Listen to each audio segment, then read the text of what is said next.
পরিস্থিতি। আল্লাহ বলছেন, হে বনি আদম, লা ইয়াফতিনান্নাকুমুশ শায়তান, শয়তান যেন তোমাদেরকে পথভ্রষ্ট করতে না পারে। তাফসীরে সাফওয়াতুত তাফাসিরের ভিতরে বলা হয়েছে, লা ইউদিল্লান্নাকুম, যেন তোমাদের গোমরাহ করতে না পারে। শয়তান যেন তোমাদের পথভ্রষ্ট করতে না পারে, গোমরাহ করতে না পারে, তোমাদের জন্য পথ ভুলিয়ে দিতে না পারে।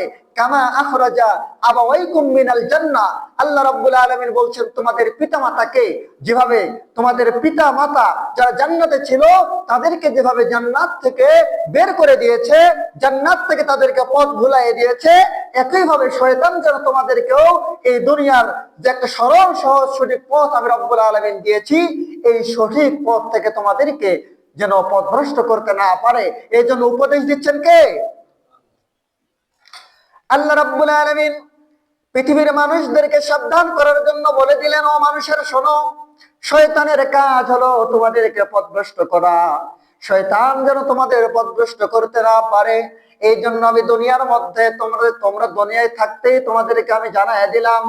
রব্বুল আলামিন বলছেন, আমার গোলামেরা তোমরা শোনো, শয়তানের সাথে আমার চ্যালেঞ্জ হয়েছে। শয়তান আমাকে বলেছিল, রব্বুল আলামিন তুমি যে মানুষের জন্য, তুমি যে আদমের জন্য আমাকে আজকে লাঞ্ছিত করলে, অপমানিত করলে, পথভ্রষ্ট করলে, আমি তোমার সাথে চ্যালেঞ্জ করলাম, লাআগুয়ান্না লাহুম সিরাতাকাল মুস্তাকিম, আমি সিরাতুল মুস্তাকিমের পথে বসে থাকবো। আর এই সিরাতুল মুস্তাকিম দিয়ে যারা চলবে, যারা জান্নাতমুখী হবে, যারা কোরআনমুখী হবে, যারা নামাজে আসবে, যারা ইসলামকে মেনে চলবে, যারা পর্দা করবে, যারা দিন বুঝে চলার চেষ্টা করবে, আমি তাদের প্রত্যেককে ধরে ধরে তাদের ওয়াসওয়াসা দিব এবং তাদের সঠিক পথ থেকে লাআগুয়ান্না লাহুম ইলা সিরাতাকাল মুস্তাকিম, সঠিক পথ থেকে আমি তাদেরকে গোমরাহ করে ফেলবো। এই জন্য আল্লাহ রাব্বুল আলামিন মানব জাতিকে ডেকে সূরা আরাফের 27 নম্বর আয়াতের ভিতরে বলছেন, ইয়া বানি আদম লা ইয়াফতিনান্নাকুম, ও বনি আদম তোমরা শোনো, শয়তান যেন তোমাদেরকে পথভ্রষ্ট করতে না পারে। কামা আখরাজা আবাওয়াইকুম মিনাল জান্নাহ, যেভাবে জান্নাতে তোমাদের পিতামাতাকে পথভ্রষ্ট করেছিল। আল্লাহ রাব্বুল আলামিন বলছেন, জান্নাতে আমাদের পিতামাতাকে কিভাবে শয়তান পথভ্রষ্ট করেছিল। আল্লাহ বলছেন, ফাওয়াসওয়াসা লাহুমাশ শাইতান, শয়তান তাদের দুজনকে ওয়াসওয়াসা দিল, তাদের দুজনকে কুমন্ত্রণা দিল।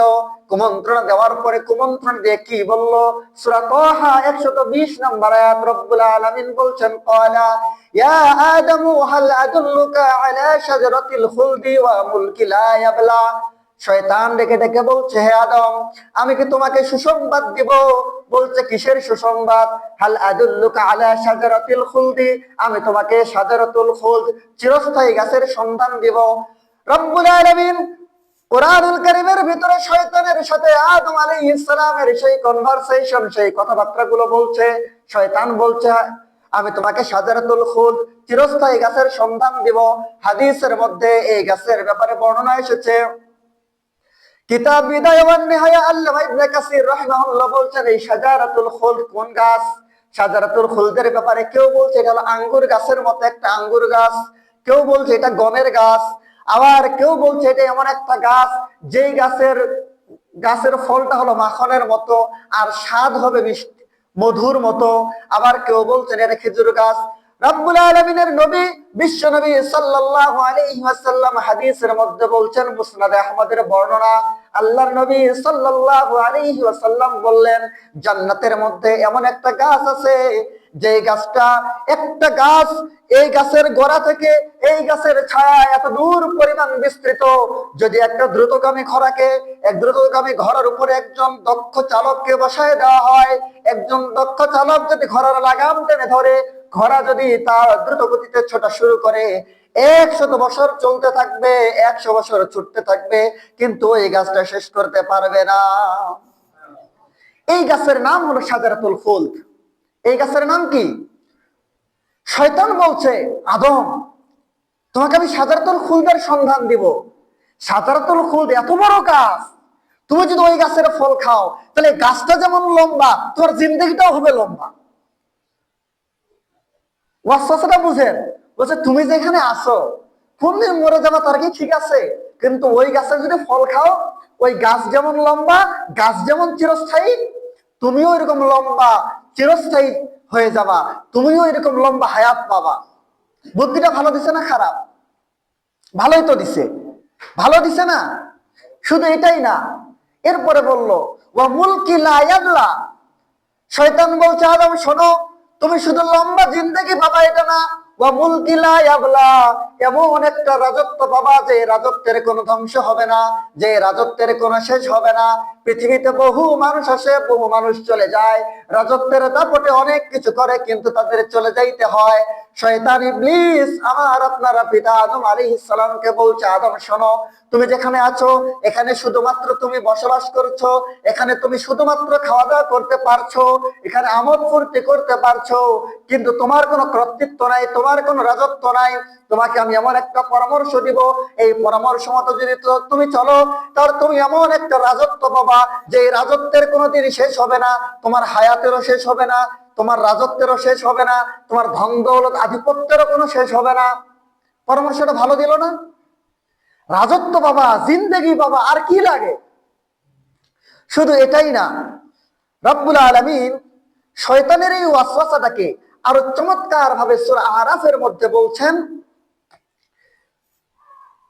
তোমার রব তোমাকে তো বলছিল, আল্লাহ তাআলা যখন আদম আলাইহিস সালামকে জান্নাতে বসবাস করতে দিলেন তখন বলছিলেন যে তুমি এবং তোমার স্ত্রী দুজনেই জান্নাতে বসবাস করো, কিন্তু লা তাকরাবা হাযিহি শাজারাতা ফাতাকুনা মিনাজ জালিমিন, ওই গাছের কাছে যেও না, ওই গাছের কাছে যদি যাও তাহলে তুমি পথভ্রষ্ট হবা, তুমি জালেম হবা, গুনাহগার হবা।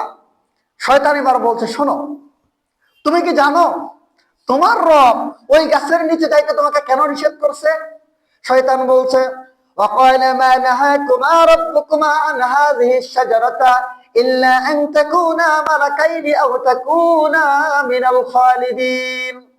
শয়তান বলছে আদম তুমি শোনো, তোমার রব তোমাকে ওই গাছের নিচে যাইতে, ওই গাছের ফল খাইতে নিষেধ করলো এই কারণে, কারণ ওই গাছের ফল যদি তুমি একবার খাও তাহলে আও তাকুনা তাকুনা মালাকা ইল্লা আন তাকুনা মালাকাইনি, তুমি হয়তো ফেরেশতা হয়ে যাবা, আও তাকুনা মিনাল খালিদিন, অথবা জান্নাতে তুমি চিরস্থায়ী হয়ে যাবা।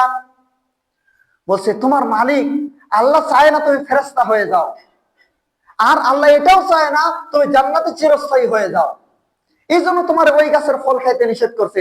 ওই গাছের ফল যদি তুমি একবার খাও যে তোমার জান্নাত থেকে কেউ বের করতে পারবে না, তুমি ফেরেশতা হয়ে জান্নাতে শুধু ঘুরে বেড়াবা। তো শয়তান তো পরামর্শটা ভালোই দিচ্ছিল। আল্লাহ বলছে ওয়াকাসামাহুমা ইন্নী লাকুমা লামিনান নাসিহিন, ইবলিস মানে পরামর্শ দিতে দিতে এমন একটা পর্যায়ে পৌঁছালো, সে বিশ্বাস করাতে শুরু করলো আমি শয়তান তোমার বন্ধু। সে বিশ্বাস করালো আদম এবং হাওয়াকে যে আমি তোমার জন্য কল্যাণ চাই, আমি তোমার ক্ষতি চাই না। এখন মানুষ যদি মানুষের ভালো চায় তাহলে মানুষ তাকে বিশ্বাস করবে। তো ইবলিস যে পরামর্শগুলো দিচ্ছে যে তুমি যদি ওই গাছের ফল খাও তাহলে তুমি এমন একটা জিন্দেগি পাবা যে জিন্দেগির শেষ নাই, এমন রাজত্ব পাবা যে রাজত্বের কোনো শেষ নাই। শুধু এটাই না, তুমি ফেরেশতা হয়ে যাবা, যে ফেরেশতারা অনেক সম্মানিত, এরপরে তুমি কি হবা, তুমি এই জান্নাতে চিরস্থায়ী হবা। এত সুন্দর সুন্দর ভালো ভালো পরামর্শ দিল। এই পরামর্শের পরে এরপরে তারা আল্লাহ যেটা বললেন যে ইখরাজা আবাওয়াইকুম মিনাল জান্নাহ, জান্নাত থেকে বের করার জন্য যে পরামর্শ, এই হলো সেই পরামর্শ। এই পরামর্শের ফাঁদে পড়ে তারা ওই গাছের নিচে গেল।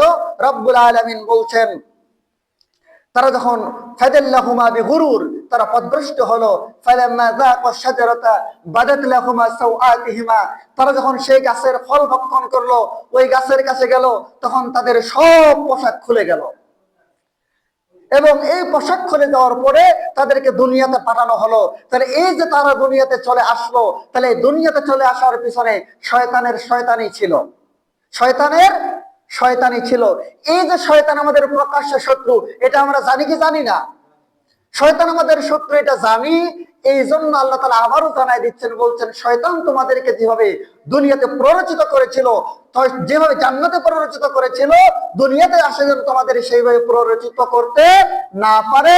এই জন্য রব্বুল আলামিন আমাদের সতর্ক করে দিলেন। আমাদের সতর্ক হয়ে শয়তানের ওয়াসওয়াসা থেকে বের হয়ে আসার দরকার আছে না নাই?